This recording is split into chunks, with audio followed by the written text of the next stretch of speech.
চিত্ৰকলাই ল'ৰা ছোৱালীক বিকাশৰ ক্ষেত্ৰত যথেষ্ট সহায় কৰে আৰু মই এই মুহূৰ্তত উপস্থিত আছো বজালীৰ পাঠশালাৰ এখন চিত্ৰকলা বিদ্যালয়ত আৰু চিত্ৰকলা বিদ্যালয়খনৰ নাম হৈছে বজালী আৰ্ট একাডেমি।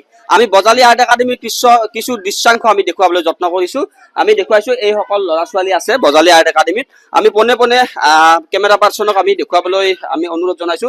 এগৰাকী মুখ্যমন্ত্ৰীৰ ছবি এনেধৰণে আঁকিছে।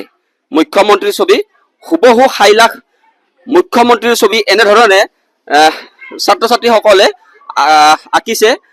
এয়া অসমৰ সৰ্বশ্ৰেষ্ঠ মুখ্যমন্ত্ৰী ডক্টৰ হিমন্ত বিশ্ব শৰ্মাক এনেধৰণে বজালী আৰ্ট একাডেমিৰ ছাত্ৰ ছাত্ৰীসকলে আঁকি উলিয়াইছে আৰু লগত ছাত্ৰ ছাত্ৰী আছে এনেধৰণে তেওঁলোকে চিত্ৰসমূহ অংকন কৰিছে।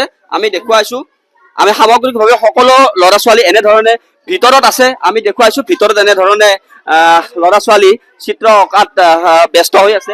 আমি যিমান পাৰি সম্ভৱ হয় আমি দেখুৱাইছো। ইয়াতো ভিতৰতো ছাত্ৰ ছাত্ৰী আছে। আমি দেখুৱাইছো।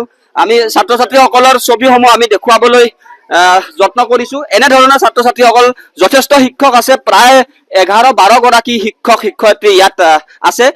মই পোনে পোনে ইয়াৰ অভিভাৱক আছে, শিক্ষক আছে, আমি জানিবলৈ যত্ন কৰিম। কি ক'ব বজালী আৰ্ট একাডেমি পাঠশালাৰ এখন অন্যতম চিত্ৰকলা বিদ্যালয়। আপোনাৰ ছোৱালী ইয়াত পঢ়ে, কেনেকুৱা পাইছে, কি ক'ব, কি জনাব?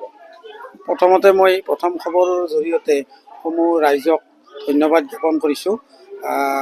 বজালী আৰ্ট একাডেমি বুলি ক'লে ছাত্ৰ ছাত্ৰীৰ বৌদ্ধিক আৰু মানসিক বিকাশৰ এখন হৈছে উন্নত মানৰ অনুষ্ঠান। এই অনুষ্ঠানৰ জৰিয়তে ছাত্ৰ ছাত্ৰীয়ে যিখিনি জ্ঞান আহৰণ কৰিছে, আমি বিদ্যালয়ত চৰকাৰী বিদ্যালয় বা ব্যক্তিগত বিদ্যালয়ত আমি জ্ঞান আহৰণ কৰোঁ, কিন্তু বৌদ্ধিক আৰু মানসিক বিকাশ হ'ব লাগিলে চিত্ৰকলাৰ প্ৰয়োজন।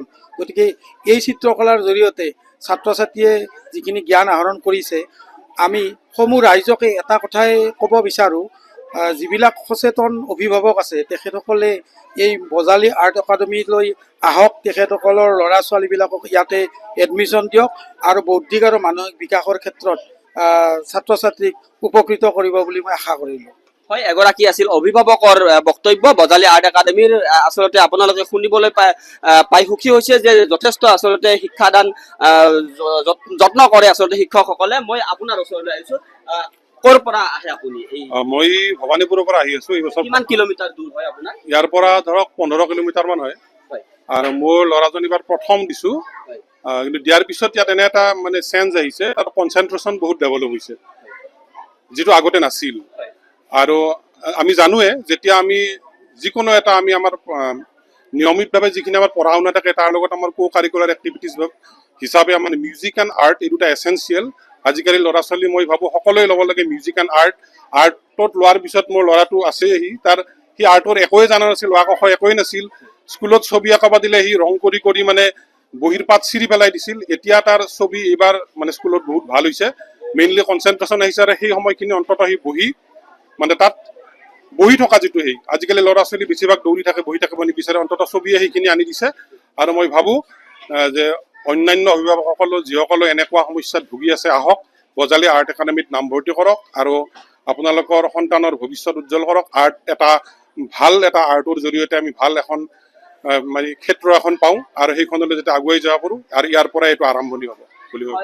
এয়া আছিলে আচলতে বিকাশ চৌধুৰী ডাঙৰীয়া, এগৰাকী হায়াৰ ছেকেণ্ডাৰী ছাবজেক্ট টিচাৰ হয়, বিষয় শিক্ষক হয়। আমি দেখুৱাইছো এনেধৰণে আচলতে ছাত্ৰ ছাত্ৰীসকল আছে। মই ছাত্ৰী এগৰাকী ওচৰলৈ আহিছো। কি নাম তোমাৰ? নমস্কাৰ, মোৰ নাম শ্ৰী জুবলি চৌধুৰী। কেনেকুৱা পাইছা ইয়াত ছবি আঁকি? বহুত ভালে। তোমাৰ নাম কি? জ্যোতিশিখা দাস। কেনেকুৱা পাইছা ইয়াত শিকি? মই ভালে পাইছো ইয়াতে শিকি। কি নাম তোমাৰ? মোৰ নাম কৃষ্টিনা কলিতা। তোমাৰ নাম? নমস্কাৰ, মোৰ নাম শ্ৰী জুৰি মালাকৰ। কেনেকুৱা পাইছা? কি নাম তোমাৰ? নমস্কাৰ, মোৰ নাম শ্ৰী নয়না তালুকদাৰ। ইয়াত শিকি মই খুবেই ভালে পাইছো আৰু আনন্দ অনুভৱ কৰিছো। এয়া আছিল ছাত্ৰ ছাত্ৰীৰ বক্তব্য। মই প্ৰধান শিক্ষক গৰাকী আছে, মই আপোনাৰ ওচৰলৈ আহিছো। আপুনি এই যি শিকাই আছে আপোনালোকে, আপুনি ক'ত এই ছবি শিক্ষা আপুনি ক'ত শিকিছে? নমস্কাৰ, প্ৰথমে মই আমাৰ প্ৰথম খবৰক ধন্যবাদ জনাইছোঁ। মোৰ কথাটো হ'ল কি, মোৰ এই ছবি অঁকা এইটো ক'ত শিকিছোঁ, সেইটো হৈছে মোৰ গভৰ্ণমেণ্ট আৰ্ট কলেজ গুৱাহাটী। তাত মই 5 বছৰীয়া কোৰ্চ মই শেষ কৰিছোঁ, ডিপ্ল'মা। আৰু তাৰ পৰা মই বিভিন্ন কামত জড়িত হৈ মানে চাকৰি কৰা নাই, বিভিন্ন স্কুলত কাম কৰিছোঁ, ভ্ৰাম্যমাণ থিয়েটাৰত কাম কৰিছোঁ। টাইটানিক নাটকখনত যিখন টাইটানিক জাহাজ ডুবিছিল সেইখন তাতে মই তাতে অলপ অংশগ্ৰহণ কৰিছিলোঁ। এতিয়া বৰ্তমান প্ৰায় 11-12 গৰাকী শিক্ষক শিক্ষয়িত্ৰী আছে বজালী আৰ্ট একাডেমীত। হয়, আমাৰ ইয়াত প্ৰায় 12গৰাকী, প্ৰায় মানে 12গৰাকী আছে।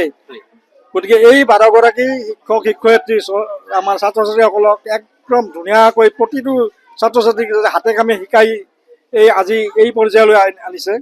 আৰু আমাৰ এই স্কুলখন একদম চালুকীয়া। 2023 চনত আমাৰ এই বিদ্যালয়খন জুন মাহত স্থাপিত হৈছিল। গতিকে তাই ইমান কম সময়ৰ ভিতৰতে ইমান অগ্ৰগতি সকলোৱে দেখিছে, গাৰ্জেনবিলাকো মানে সন্তোষ প্ৰকাশ কৰিছে। সেইখিনি হয়, নিশ্চয়কৈ আচলতে ছবি অঁকাই চিত্ৰকলাই ছাত্ৰ ছাত্ৰীৰ যি ধৈৰ্য বা যি বিকাশ আচলতে সেই বিকাশ আচলতে যথেষ্ট পৰিমাণে বৃদ্ধি কৰে। আৰু এনেধৰণে আমি দেখিবলৈ পাইছোঁ বজালী পাঠশালাৰ বজালী আৰ্ট একাডেমী।